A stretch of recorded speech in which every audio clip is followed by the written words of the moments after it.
Hello, good morning, students. Class 7th. Take out your English books. On page number 33, chapter 4, to daffodils. तो देखिए daffodils सभी को पता है एक फ्लावर का नेम होता है। तो देखिए ये जो हमारी जो पोएम है written by Robert Herrick okay, Robert Herrick के द्वारा ये जो आपकी पोएम है वो लिखी गई है, जिसका नाम है to daffodils. Okay, so here we are going to discuss about the poem. Do you know the Methuselah, a pine tree from California's White Mountains, is thought to be almost 5,000 years old. On the other hand, the shortest-lived plants are summer annuals or spring annuals that live only for a few weeks.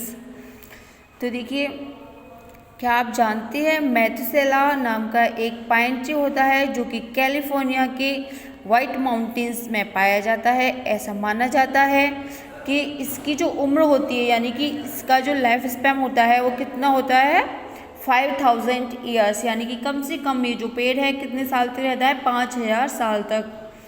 जबकि आप लोगों ने देखा होगा कुछ plants, कुछ trees ऐसे होते हैं उनकी जो लाइफ होती है वो बहुत ही शॉर्ट होती है, मतलब बहुत जल्दी डिके हो जाते हैं, यानी कि बहुत जल्दी नष्ट हो जाते हैं।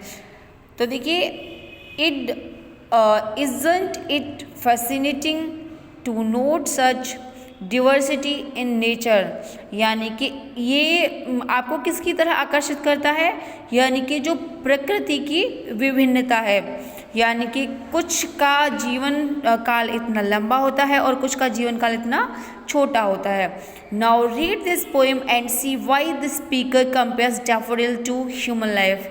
अब हम इस कविता को पढ़ेंगे और किस तरह से कवि ने डैफोडिल की जो तुलना है वो मानव से की है, ओके, यानी कि ह्यूमन बीइंग से की है।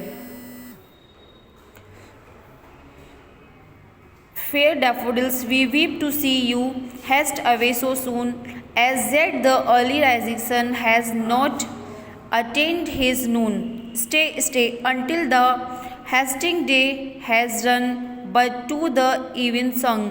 तो देखिए fair daffodils we weep to see you haste away so soon, यानी कि डैफोडिल्स हम आपके इतनी जल्दी नष्ट हो जाने पर, यानी कि इतनी जल्दी सूख जाने पर, यानी कि दुखी होते हैं कि आप इतनी जल्दी ख़त्म हो जाते हो।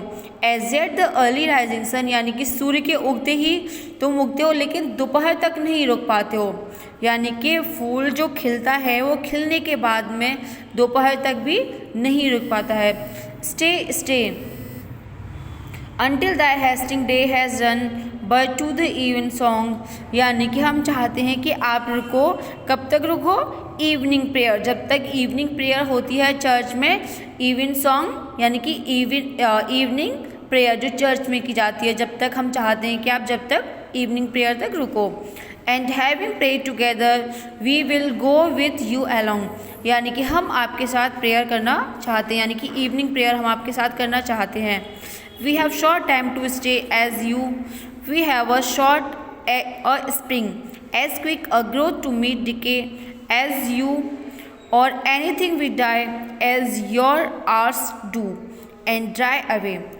यानी कि वो कहते हैं कि हम आपके साथ इवनिंग प्रेयर करना चाहते हैं, हम आपके साथ प्रार्थना करना चाहते हैं। We have short time to stay, यानी कि जिस तरह आपके पास कम समय है जीवित रहने के लिए, उसी तरह हमारे पास भी कम समय है। यानी कि मानव को फूल की तरह तुलना की गई है, मानव की फूल के साथ तुलना की गई है कि जिस तरह से मनुष्य का जन्म होता है उसी तरह से उसकी मृत्यु भी हो जाती है, यानी कि जिस तरह से फूल के जीवन काल के बारे में नहीं पता है उसी तरह मनुष्य के जीवन काल के बारे में भी नहीं पता है। वह भी फूल की तरह बहुत छोटा होता है और जितनी जल्दी वो ग्रो करता है, यानी कि जितनी जल्दी वो स्टार्ट होता है उतनी ही जल्दी से वो समाप्त भी हो जाता है। As you or anything we die, और हम भी इस तरह से मर जाते हैं।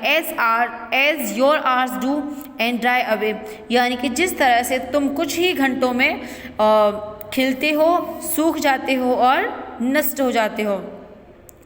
Like to the summer's rain, यानी कि गर्मियों की बूंदों की, गर्मियों की बारिश की तरह, और as the pearls of morning's dew, और या फिर सुबह की ओस की बूंदों की तरह, यानी कि सुबह की ओस की बूंदें कितनी देर तक रहती हैं, कुछ सिर्फ कुछ पल के लिए, कुछ क्षणों के लिए ही रहती हैं ओस की बूंदें। उसके बाद वो जैसे ही सूर्य निकलता जाता है उसकी किरणें उन पर पड़ती हैं और धूप निकलती है और वो नष्ट हो जाती हैं। Need to be found again, और उनको फिर बाद में कभी भी नहीं पाया जा सकता, यानी कभी भी नहीं देखा जा सकता। कभी से मतलब टिल द नेक्स्ट मॉर्निंग, यानी कि अगली आने वाली सुबह तक। सो आई होप आपको स्टूडेंट्स पोइम समझ में आई होगी। अगर नहीं आई है then you can ask me again, okay. तो देखिए आपको ये पोइम यहाँ से यहाँ तक लिखनी है। अगर आप चाहते हैं तो ये डायग्राम इस तरह से बना सकते हैं अपने पेज पर पोइम लिखने के बाद में, ओके। और ये यहाँ पे सिर्फ 2 वर्ड मीनिंग्स दे रखे हैं जो कि आपको आपकी नोटबुक में लिखने हैं, ठीक है।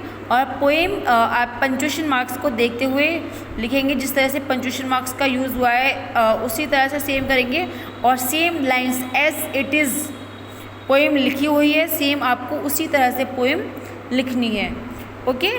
Take care, bye bye.